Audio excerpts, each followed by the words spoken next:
চলতি পথে হঠাৎ চোখে পড়ল একটা অটো গাড়ি, কিন্তু গায়ে লেখা অ্যাম্বুলেন্স, সামনে লাগানো ইমার্জেন্সি লাইট, ভিতরে রয়েছে রোগীদের শোয়ার বেড, আর বসে আছেন সাদা গ্রাউন পরা এক নারী। সে একজন ডাক্তার। আমি আগ্রহ নিয়ে গাড়িটির কাছে গেলাম, কথা বললাম চালক ও ভিতরে থাকা ডাক্তার মহিলার সঙ্গে। জানতে পারলাম এটা কোনো সাধারণ অটো নয়, এটা শক্তি ফাউন্ডেশন নামের একটি এনজিওর ব্যতিক্রমী উদ্যোগে পরিচালিত একটি ফ্রি অ্যাম্বুলেন্স সেবা। এই অ্যাম্বুলেন্সটি সম্পূর্ণ বিনামূল্যে বালিয়াকান্দি উপজেলার রোগীদের হসপিটালে পৌঁছে দেয়। শুধু তাই নয়, ফোন করলেই একজন ডাক্তার বাড়িতে গিয়ে রোগী দেখে আসেন। তবে দুঃখজনক হলেও সত্য, এখনও এই সেবার কথা অনেকেই জানে না।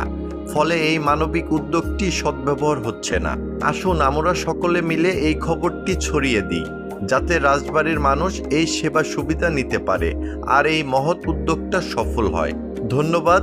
আবারও দেখা হবে নতুন কোনো ভিডিও নিয়ে।